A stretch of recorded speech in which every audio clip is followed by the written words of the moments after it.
I'm Aryeh Schwartz, and welcome to the Winsidr show, where it's all about the W. This episode, we're talking WNBA Semi Finals Game 1.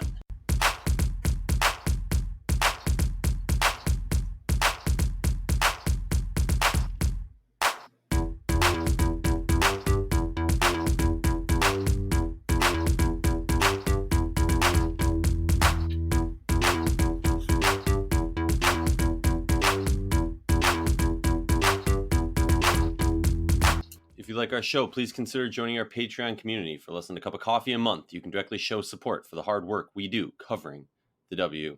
We had two games of game one of the semifinals series go on Tuesday night. One in DC, one in Connecticut. We're going to start off first with the Aces versus Mystics. I'm here with Gabe. He's our Winsidr beat reporter for DC. Gabe, how's it going? What are your initial thoughts? What's going on, man? I'm good. What are your thoughts, man? You got a big game one win.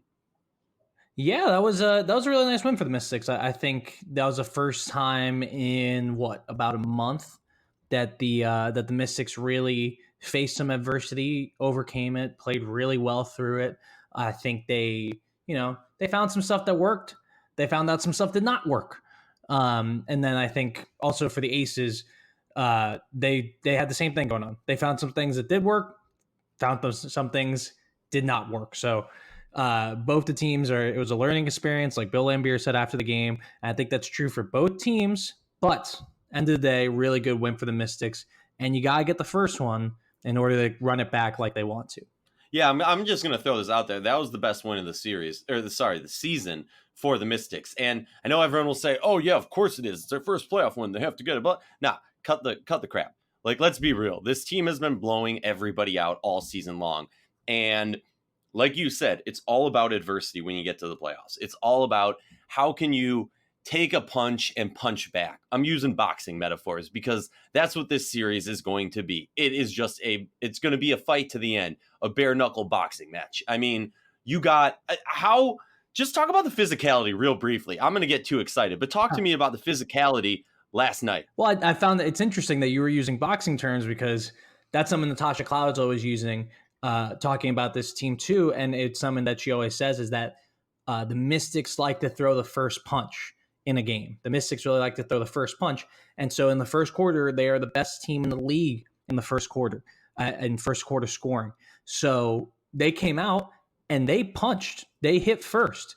They nailed the Aces with 30 points in that first quarter, but the Aces just stayed right there with 27 points. And it was just really, really, I mean, the physicality was amazing, like you mentioned, because we have all of these giants. The Mystics, they came out with Latoya Sanders, Elena Deladon, and Emma Miesemann, who all three of them had really great games in different ways, but those are their three biggest players. And then, Bill Laimbeer kind of had to match that size, and then it just kind of became a bloodbath with people going down low, and the refs kind of let everything go by. You saw Elena Deladon get really frustrated at times. You obviously saw Liz get frustrated at times, which she does every game. But they just really let him play, and just seeing those two huge lineups go up against each other and clash and just like bring all of that force was incredible. It's something that I was looking forward to in our series previews, where we're going to see this all series long, as these bigs are just going to go at each other, and they're probably going to be the deciding factor in most of these games. Yeah, I mean, the interesting thing for me is, when you talk about the different matchups that DC is going to have throughout the playoffs, or that they've had throughout this season, this is a team that really, I mean, Bill talked about it in the postgame. The players talked about it in the postgame. Both these teams really and truly have the ability to match up as needed. If one team's going big, the other team's going big. If one team's going small, the other team's going small. I mean, I think Bill even spoke about it in the post-game presser, where he said something to the effect of, we weren't exactly sure what they were going to do coming out, so we just went with this lineup and adjusted quickly, and it was a chess match. And it truly was. And, chess used to be used as war battles simulators, so, we're going with the metaphors today. But talking about A'ja Wilson's game, A'ja had, maybe because she wasn't pulling the camera on her as much as, let's say, Liz or EDD did throughout the game, but A'ja had a steady, solid game. Talk about what a player like Asia Wilson can do to this DC team. Well, I think she had a very, very solid game, and it was weird. You're right that it's like she didn't get as much attention. It just maybe Liz takes up so much of your attention, and same with Kelsey Plum. Like Kelsey Plum's yelling at the sideline announcers and all that, but Asia finished as the leading scorer on the team. She had 23 points, 7 rebounds, an assist, and she shot 8 of 15 from the field. She got to the line 8 times, and that is huge. So when she's doing this and she's just taking good shots, she's rolling to the rim, she's getting easy looks while at the same time making her more mid-range shots, that's unstoppable. I don't care who you have on her. And then furthermore, because she is, usually going to be matched up with Elena Deladon or Latoya Sanders, both of them are good post defenders, but they're not bulky enough really to stop Asia. And I would say EDD can get a little too much in her space. You forget that Asia's a lefty. Ben Dahl had a good article about this earlier in the year where because she's a lefty, she gets a lot more fouls, and just the way she shoots, it's way out in front of her. And Elena's not as careful as the other bigs when she's matched up with Asia. So I think she really took advantage of that matchup. I think EDD was just trying to be careful, and she let some easy shots go. So Wilson really can break this defense, and it'll just be a matter of, is Liz hot enough that the Mystics have to stick Emma Miesemann on her? Because Emma, despite not being the best defender of those 3 players, I think that's Sanders, she's the best post defender because she's just so big. She can put her chest into Asia or Cambage and get into them. So, it'll just be really a matchup thing and who's hot between Cambage and Wilson to have the bigger night. Oh, very true. I mean, let's talk about their defense. Both of them really buckled down. It was an interesting thing. Often we've seen, and there's, when you have a star-studded lineup, a star-studded roster like Bill Laimbeer and the Las Vegas Aces have, there's a lot of questions that go into the last few minutes of the game. I think we watched the Sky game and many other games throughout this season. You're kind of like, why is Liz not out there in these very important minutes? And obviously there's some science to it, and each game is a little bit different. But talk to me, Liz got some important minutes late in this game, and the defense of the Aces buckled down to a ridiculous extent in the last 4 minutes. I mean, the DC just looked completely lost. Yeah, and I think it's I think that rest though because we were obviously at this game, and we were all kind of sitting there in the stands wondering, well, Liz is not in, the Aces are struggling. This is, I think it was at some point it was like a 10-point lead, either really early in the fourth quarter, I believe. And we're sitting there and we're saying, well, where is Liz Cambage? Where's Liz Cambage? And I think that was kind of a calculated risk because Bill saw that Liz was getting tired, Liz was getting frustrated with the physicality, Liz was not playing her game, and he took her out for a little bit, and it just gave her that reset to come back and, like you say, dominate defensively. I mean, she just did not allow anyone inside. She was patrolling the paint while also kind of being around all our matchups.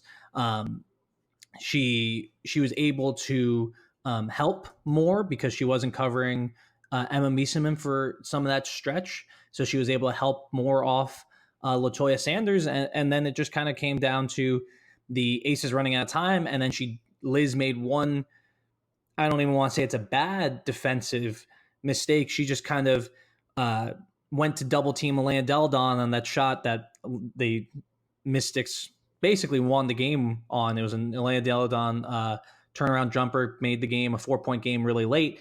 She just made a little mistake going too low in a double team, and then Deladon was able to turn around and hit that shot. So I think she played really great defense up until that point, but it's more a matter of, she only played 28 minutes. She needs to play more. Asia played 37. Kelsey Plum played 30. Kayla McBride put in 35 minutes. She has to be out there and she has to be ready to go. And I think part of that will be getting her to the foul line more and getting her off of whichever Mystics big is doing the most damage, because that's just going to really tire her out on the defensive end. Well, we can't talk about the Las Vegas Aces without talking about the no call / the no timeout call. Now, I'll be completely clear. When I'm watching the game now, the position of the media, at least Gabe and I were separated for the game, sadly. My spot, right? My spot is right behind the scorer's table and right behind benches. Now, obviously not right behind. We're up a little bit in the stands, but I'm standing there and I'm seeing Bill position himself next to the referee. Look at the referee. I can't read lips from that far away, but it seemed pretty obvious that Bill was saying to him, if we get this rebound, I'm calling a timeout, which is the smart, classic vet coach move. You call a timeout in that situation. You set up a last play. You had time to do that. They get the rebound, and Bill is ecstatically jumping up and down, screaming. Now, I don't know if anybody here who's listening to this podcast knows what Bill Laimbeer looks like, but the man is a giant. The man is not quiet. If the man is screaming next to you, I can guarantee you see him. So, as he pointed out in the post-game presser that he reiterated, he says, I don't know about the call. I'm pissed off that I was calling timeout and they wouldn't give me a timeout. That needs to be investigated. Maybe he gets fined for it. Maybe he doesn't. But at the end of the day, that needs to be investigated, because why is that happening? They had a timeout. Coach is calling a timeout right next to the referee, explained it beforehand. He, like, in the post-game presser, he straight up said, he's like, I positioned myself and told the ref on purpose. That was planned out. And then Kelsey Plum gets the ball, drives to the lane, pulls it up, might have had a split second longer, maybe not, but she, smart player, good shooter. She pulls up, questionable on the call. What are your thoughts? It looked like a foul to me. I say you put her to the line when in question in that moment, or at least review the play. Your thoughts on that no call / no timeout? So on the no timeout, I mean, I wasn't watching Bill. I was kind of caught up in that moment trying to figure out where Kelsey was going to go. But my first thought was, why isn't Bill Laimbeer calling a timeout? So I'm sure Bill Laimbeer is he's one of the best coaches in this league, at least in this league's history. And as a very, very smart NBA player, very, very smart person generally, I'm sure he was also thinking that he wanted a timeout. So I'm sure he was calling for it. And yeah, I'm with you. It has to be investigated. I don't know how, maybe the referee just didn't hear that he was saying timeout. Maybe I forget which ref he was talking about, but whoever the ref was, if he was trying to, maybe she thought that he was trying to, argue a call or something, because that was happening all game. So, hey, I don't know about that no timeout, but someone does need to look into that, because that's ludicrous, because Bill Laimbeer was trying to call a timeout there. Everyone does. We were all there. We were all thinking it. So it does need to be investigated. As to the no foul call, down at the other end. So I had a perspective, kind of looking at it on an angle from the corner of they're kind of coming at me. And I'm gonna be honest. I mean, I want the Mystics to win this series so I could continue going to WNBA playoff games. However, I still think I'm objective here in saying I didn't see any contact. I think Kelsey, she made a great drive. She was hustling down the court. She got to the free throw line, and she saw Elena Delle Donne coming. And when she saw Elena Delle Donne coming, she was like, okay, I can use her momentum to run her into me. Now she dribbles. She turns in, try to get the contact from Elena Delle Donne. She looks up. There's, less than a second left, and she's thinking she has to hurl up that shot. So she throws it up before Delle Donne touches her, and then maybe there's some contact after the shot. I don't know. My eyes had gone away from there. I missed that part. But, she kind of looked for the foul, and I think if she had a half second longer, she just plants her foot, stops there, and gets hit by Delle Donne, and then shoots, and then it's a foul. There's no question there. But to me, I didn't see any contact live. I've seen the replays. I didn't see enough contact prior to the shot to overturn what my eyes saw, right? So to me, that's a good no call. It's just a good no call. And I think if Plum had an extra second, that would have been a foul, but it wasn't. I hear what you're saying. I in the moment didn't think necessarily it was. Obviously, we've all watched the reviews, and from watching the instant replays, all the reviews, which, by the way, I gotta throw some shade. The Mystics arena never, if you're lucky, you'll get one replay during a game. That's got to change. So, I mean, there was multiple times where Liz would get all huffy and puffy and look up to the giant TV screens looking for a replay, and there would be no replay. So, just throwing that shade real quick. But as far as this, I actually changed my opinion from seeing the reviews. Obviously, slowing it down and all that jazz makes it look a little bit more intense than it actually was, and maybe a little bit more contact than there actually was. So I'm well aware of that. I do think my issue with it, I agree with you. If Kelsey plants, if she stops for a moment, then she gets that call. My issue is that Deladon doesn't stop.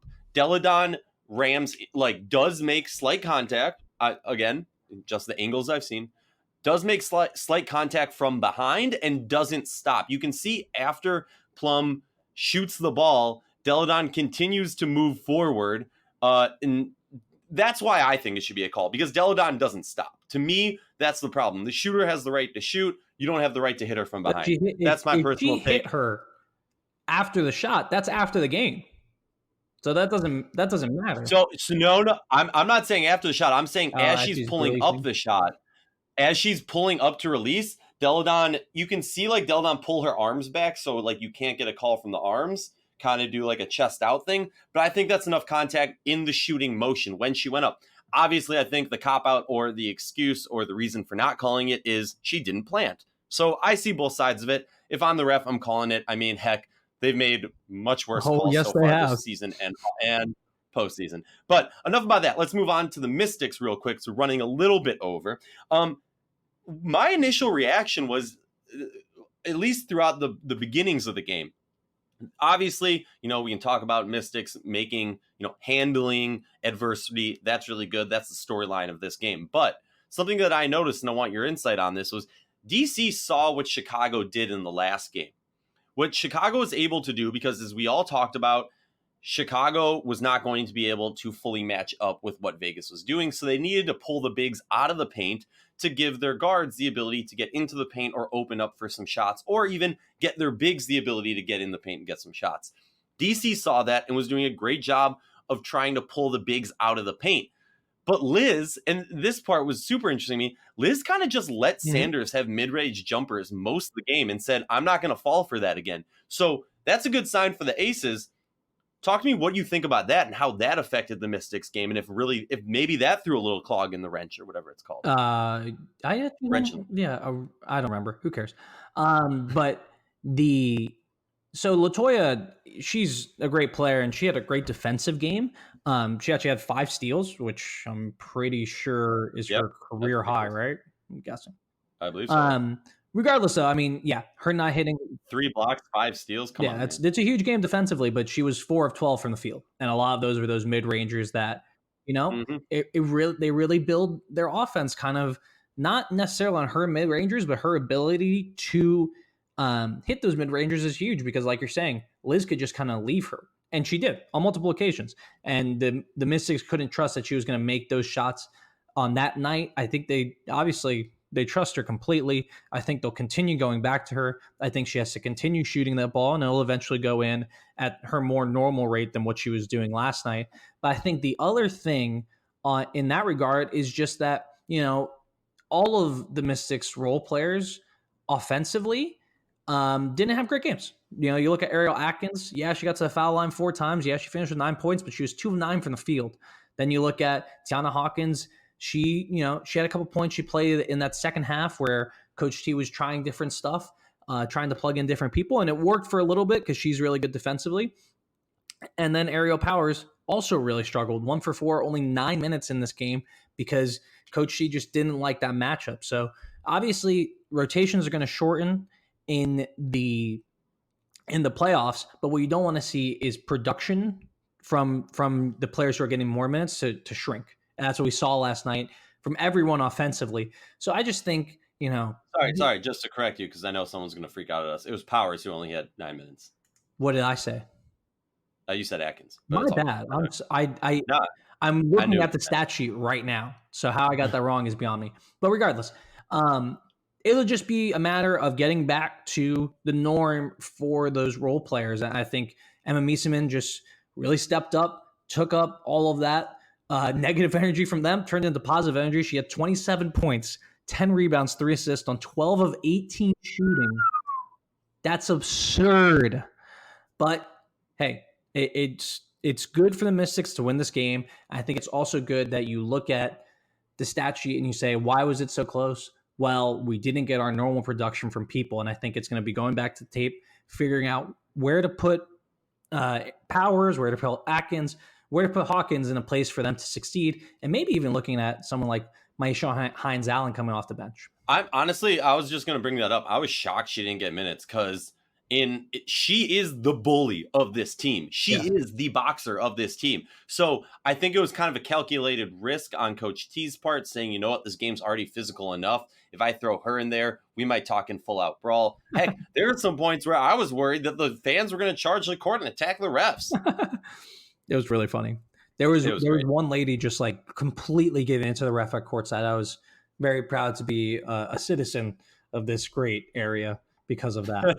But yeah, talk to me real quick. No, but real quick, let's move over to someone who did get to play. Christy Tolliver finally back. Couple big shots. What are your thoughts on her impact of this game? I mean, those threes that she knocked were ridiculous. No, and she started the game off 0 of 7, and then went 3 of 4 the rest of the way. And it was so that play right before the end of the third quarter, which I'll be writing about on a feature that will be out on winsidr.com today as you hear it. Nice plug. But that shot right before the third quarter was just so big for momentum because it was her first made basket since she got back. It was at a time where, it was kind of teetering for the Mystics. They were really in a struggle. They needed a bucket, and they really needed it from Tolliver because that was going to get the crowd going. That was going to get the team going. So as the third quarter game clock is running down, she gets a pass from Emma Mieseman. She's wide open on 3. She waits for the contest, then does an absolutely disgusting, like those little tiny step backs that she does, which I don't know of a player who does a smaller step back and still nails the shot as well as her. And that was really, I think, the catalyst for this win for the Mystics. That was a huge play for momentum. That was a huge play for the confidence that the team had. That was a huge play for her because she went, what would be 2 of 3 from that shot. So 3 or 4 to end the game, had some really big shots down the fourth quarter. And frankly, she looked fine with the injury. I didn't see any like hobbling or anything. I don't know what your thoughts were. Yeah, no, I think she looked great. Obviously, it's I think T said it was something more of like a pain management thing at this point, so figure that out. But she is a rock. She is tough. She's going to handle it. She's going to take the pain. She's going to roll with it. All right, let's wrap this up. Talk to me, Gabe. What do you got for game 2 predictions? Or do you want me to go first? Did I put you on the spot? No, you go first. All right, I'll throw a score into this one. 79-86, and somehow the Las Vegas Aces pull off a win in DC. Yeah. No, I don't. Oh, man. I'm really confused on this one because, I really liked what the Aces did. I thought they did a lot of really good things. I think they showed a lot to me because I thought, this would not be a good matchup. However, I kind of think the Mystics just blow them out here. They got to be feeling themselves from the perspective of we won that game and that was going to be our worst game. And they're at home. This crowd's going to be into it. I think it's going to be, a huge game for Delhi. But I don't know. To me, for some reason, I see a Mystics blowout in game 2. And then hopefully the Aces can get it together going back home to Vegas. See, my thing is viewing this game, I hear you're saying that's a definite possibility that's up there. I just somehow I feel like Vegas pulls off a win because if they don't, either way, I think game 1 in Vegas or game 3 in Vegas is going to be a blowout for DC. So I'll put that out there right now. I think I look at it a little differently. Like I said, I think Vegas pulls off a tight win on this one. But that being said, I do see a embarrassing almost blowout from DC handed to the Aces in Vegas. And then hopefully if that's a sweep, we'll see some cool social media parties with the Mystics playing that's a really hot take, Aryeh. Extremely spicy. I know. I don't think I'm ready for it. I'm all about the hot takes. Honestly though, thinking about this, DC or Aces better freaking win the finals just so we can see the social media explosion of the parties. Because, and Courtney Williams is going to have a party if Connecticut wins. But other than that, let's be real. The real parties are going to be in Vegas or on Elena Deladon's boat. That's all we got for this. We're going to be moving on to talk with Rachel and the other matchup from the semifinals. Peace out, people. See you soon. All right, moving on to the second semifinal game. I'm here with Rachel Galligan, my co-host. Rachel, how's it going? And give me your reactions to LA and Connecticut game. Hi, everybody. Initial reactions. I think it was pretty much what I had at least anticipated it being, and the same with you. I think every game we see between these two, maybe outside of just one, we're going to see a close game. I mean, really, it came down to the final minute and a half when things kind of got a little bit more spread out, but it was a game that featured 11 lead changes and 5 ties. So anybody watching on ESPN2 was definitely able to get their money's worth, because it was definitely a really highly competitive game, as we all thought. But I really felt like Connecticut deserved to win that game. Really felt like they had the balanced scoring, finished with 4 players in double figures, and Jasmine Thomas was phenomenal. But like, how about the play of Alyssa Thomas out of the chute? I mean, she like started what I think she scored like the first like 13 out of their 15 points for Connecticut. It was the Alyssa Thomas show. Yeah, at one point she was beating LA single-handedly. So it was neat to see her. That's a player who doesn't typically score, but she came out of the chute and was phenomenal, and really was excellent the entire game. But if you pay attention to kind of the numbers, I think Connecticut, the thing that was alarming for me moving forward in the middle of a 5-game series, they played a ton of minutes. Alyssa Thomas played all 40 minutes. She did not come off the court for 1 second. Courtney Williams played just under 36. Jasmine Thomas played 37. Shakina Strickland played 36. So I mean, a ton of minutes being played. Thank God Connecticut got that double bye, so they probably feel like they have a little bit of reason to be able to do that. But you're moving into Thursday's matchup, today's matchup, depending on when you're listening. I would be curious to see how those numbers are distributed through the course of a 40-minute game. But Connecticut was good. I just think they were steady and they were efficient through the entire game. And honestly, for LA, they showed sparks, no pun intended. The pun was intended, Rachel. Stop it. Come on. That's for you. God, you're rubbing off on me. Nneka played extremely well, and she finishes 9 for 13 from the field. Candace Parker was like old school vintage Candace Parker, which was really good to see. I mean, don't you think so? Oh, 100%. I was at the DC game, got there early so I could watch this game, and you had like the whole media section just crowded around. Shout out to Matt Allentuck, all of us just surrounding his computer watching the game. Candace Parker was putting on a freaking show. Yeah, I mean, she was even out there taking charges. I mean, she's doing stuff at her age. Not that she's old. I played against her, high school. Shout out Candace Parker. Go Naperville. She was phenomenal. It was really good to see her play at the level that we all know that she can play at. But they can't be so lopsided, in that scoring. They have to have that third and fourth player that step up in that scoring category. And I felt like LA ran out of gas. They ran out of gas a little bit in the second half. They had a really strong second quarter. They started a little bit slow.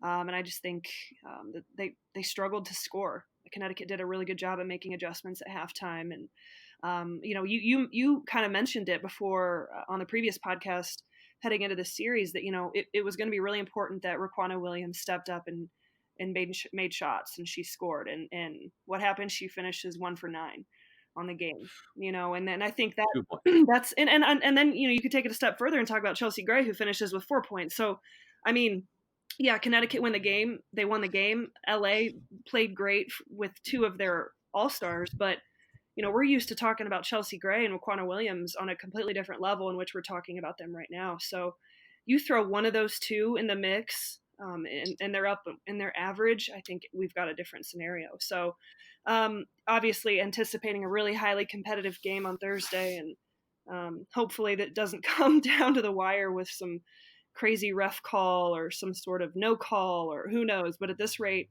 we're about a week and a half in. It feels like we're just getting started with how crazy this WNBA playoffs is going to go. But I think it's going to be a great game. But I'm going to go with LA. How do you feel? Well, I'm gonna, even before we get to that, I'm talking real quick. Candace Parker put up MVP numbers, and I just want to run through her stat line real quick. 10 for 14 field goals, 3 for 5 from 3-point. Amazing. 1 for 2 from the free throw. Fine. 10 rebounds, LA 3 a assists. ton of free throws though. LA, Yeah. they just don't. So Well, yeah, and we can get into that. 3 assists, 2 steals, 6 blocks, and just 2 turnovers. But here's the craziest part on the plus minus, and I know everyone hates that and blah blah blah, but she was -17. I mean, that's just mind blowing. But yeah, I'm with you 100%. TRP is not going to win, games with her scoring. It's about Raquana and Chelsea. Yeah. Raquana cannot go 0 for 6 from 3 Right. if the LA Sparks are going to make a push to the WNBA Finals. That's just flat out.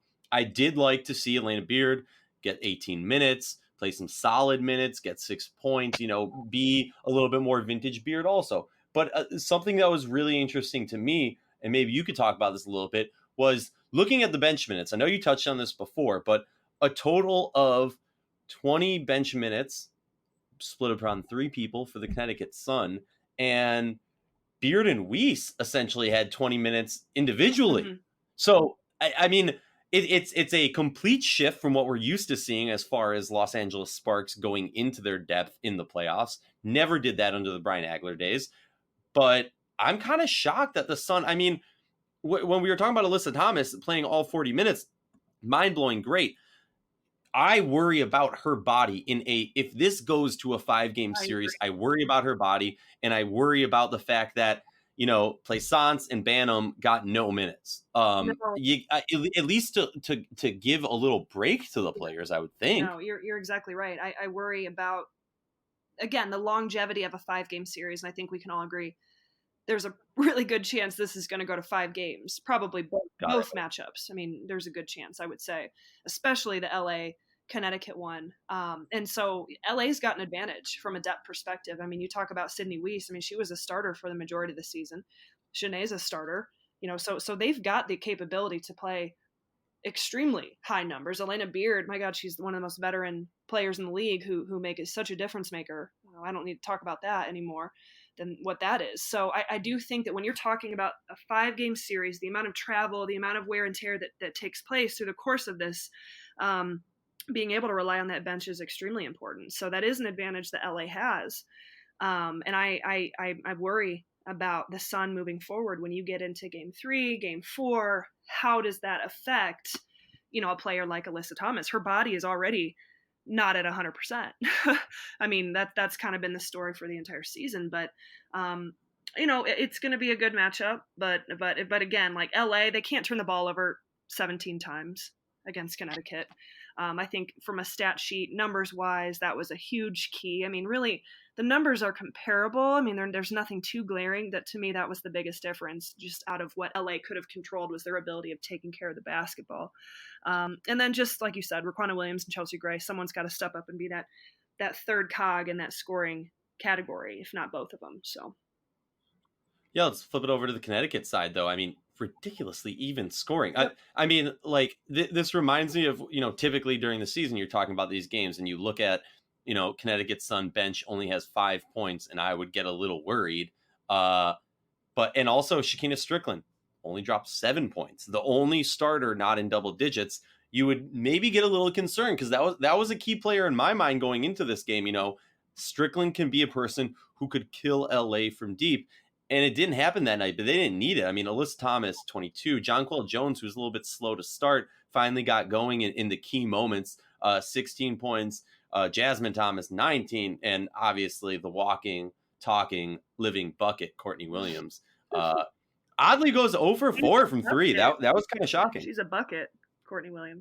Oh my God. Some of the comments that people have, to that interview have gotten me rolling on the floor laughing. I don't know that it's realistic to expect 22 from Alyssa Thomas moving forward. So no, you can't. But at any point, like you said, Strickland can go off for 20. Jonquel did not play her greatest. She finished at 6 for 15, which as a center in the league, that's not very good. Courtney Williams, as we all know, could go off for 25. So the balanced scoring is a vital part of Connecticut, and that's what makes the turnovers from LA even more vital. They handed Connecticut 14 more possessions, 14 more shot attempts than what LA had. And that within itself, with a team that has so much balanced scoring and they're shooting, over 40% and pretty effective from the 3-point line at 36%. That's you're digging yourself a hole by turning the ball over that many times and giving them that many extra possessions and shot attempts. So that's really the game in a nutshell. And I just think LA's got to do a better job of taking care of the basketball. They've got to be able to make someone else beat them. Maybe like an Alyssa Thomas, force Alyssa Thomas again to try and beat you. You've got a game plan, obviously, for JJ and probably Courtney Williams, but it's the turnovers. That was the biggest part. And props to Connecticut for really capitalizing on those. Yeah, and that's going to be a key, because if you can capitalize on those, you can kind of, cause a little bit of doubt, a little, in the playoffs. I think it becomes so mental, in my opinion, at least. You've obviously played in playoffs and I haven't. Obviously. Yeah, of course. We're talking about the difference of a possession here or there, or a run that is sparked by a turnover here or there. We're talking about minuscule differences that are the difference between a win and a loss. Even though in the stat sheet you look and Connecticut ended up winning by 9, the game was close and back and forth the entire time. So it's every possession matters. Even more, when you're trying to win a championship on this stage in a semifinal round. And so you're just not going to win too many games giving your opponent that many extra shot attempts. Not this late in the game. These are the top 4 teams in the league right now, and you're not going to be able to get away with that. So, like I said, I'm really excited for tomorrow. I hope my heart has enough to continue to handle these playoffs, but it's going to be a great matchup. There's no doubt about that. Something I want to talk about, and I want your opinion on this. How concerned are you? Obviously it was a big win for Connecticut. They have struggled mightily in the playoffs, in the Kurt Miller era. How concerned are you about their lack of knowledge or their lack of experience in a series? I think that's a good point. The commentators on the game last night were talking to that point. This is an LA team that's a very veteran team that's used to playing in a series. They're used to being in finals. So they're not going to get rattled to the degree maybe which, a Connecticut Sun might get rattled. But you have to credit Connecticut and how they handled the LA runs yesterday, how they handled everything in that fourth quarter down the stretch. And I thought that showed a lot of growth, a lot of longevity and consistency, because there were moments where you really felt like they were going to lose it and LA might take control of everything. And they remained composed. They remained focused. They were able to handle LA runs extremely well. So I was really impressed with that. And I think that's a credit to the longevity of the team and the coaching of Kurt Miller and his staff. They've done a great job with that. But that doesn't mean it's not going to rear its head later on, and especially now you're going to feel a sense of pressure as Connecticut, where you're playing this last game at home tomorrow, today, Thursday, and feeling like, all right, if we can take 2 at home and then we go on the road out to LA, you have to be feeling like you're in pretty good position. And I spoke on this in the last pod. If you're LA, you have to steal one on the road. In my opinion, Thursday is a must win for LA to have a chance to advance in the finals. So there's a lot of pressure now, probably a little bit more than what there was even in that first game. Just again, my opinion, in terms of Connecticut feeling like, all right, we're at home. Obviously we play great at home. We only lost 2 games at home all year. So being able to secure 2 is so important before we go out on the road. And so we might see a little bit of that, maybe a little bit of getting rattled tomorrow night. But again, I don't know. Again, this is a team that's been together for so long. And just because they haven't been in a 5-game series doesn't mean they're not poised to handle adversity. They've also handled a ton of adversity through the course of, these last few years. Oh yeah, and honestly, like looking at this, I keep going back and forth in my mind because, going like, all right, if I'm Connecticut, the pressure's really on in this next game because yes, Connecticut has been amazingly solid at home, best home record in the league this year, but you can't forget about the LA Sparks home record. They have like a record 15, 14, something around there, home wins in a row. Yeah. So that's definitely concerning. And I will say, I'm just going to throw this out there. If I'm the LA Sparks and we drop 2 in the beginning, yes, there's fear. Yes, there's that concern. But going home, you kind of get your swag back. You kind of get that confidence back. Yeah. And if they can string together those 2 wins, you're essentially putting Connecticut back in that scary position that they have been in the past couple years. So the part of me is like, oh, I want it to go to game 5 just so we can see if Connecticut can actually get over that hump. Because in my opinion, winning a game 1 against the Sparks at home when, Alyssa Thomas puts up some career numbers, that's great and dandy, but that doesn't tell me you've gotten over that playoff hump. No, that's a good point. We're just going to have to see because, we have not seen the Connecticut Sun team in this scenario, but we have seen a lot of these LA Sparks players in this similar scenario. So I don't know. I know Connecticut won last night. I was impressed with the win, but I'm going to go with LA on Thursday. I feel like they're going to have really solid momentum headed back to LA, and just like that, a week from now, we could be talking about them being up 3-1 in this series. Yeah, and it would be scary. All right, so you're going with LA. Do you want to give a score, or are you just rolling with win or loser? Oh, no, I'm going win or loser. All right, cool. I'm actually going with LA also. I think LA pulls off a nice win with that confidence going back home. And I feel like Derek Fisher is going to get fired up on the sidelines. Like, we saw the cool, calming, collective Derek Fisher throughout the season. There's been very few times that I've seen him lose his cool. But I think now in the playoff time, Derek Fisher, he's not going to mess around right now. Like, he's there to win championships. Yeah, he's letting loose a little bit. You can kind of already sense it. Which is awesome. So, all right, I'm going with them. And I will give a score. I'm going to flip it. Score is going to be 85-74 LA Sparks. There you go. Take note, everybody. Boom, boom, boom. Take note. As we always say, we believe the players of the W and its community deserve the same in-depth analysis and respect that men's sports receive on a daily basis. With that in mind, please consider joining our Patreon community. For less than a cup of coffee a month, you can help support us in the hard work that we do.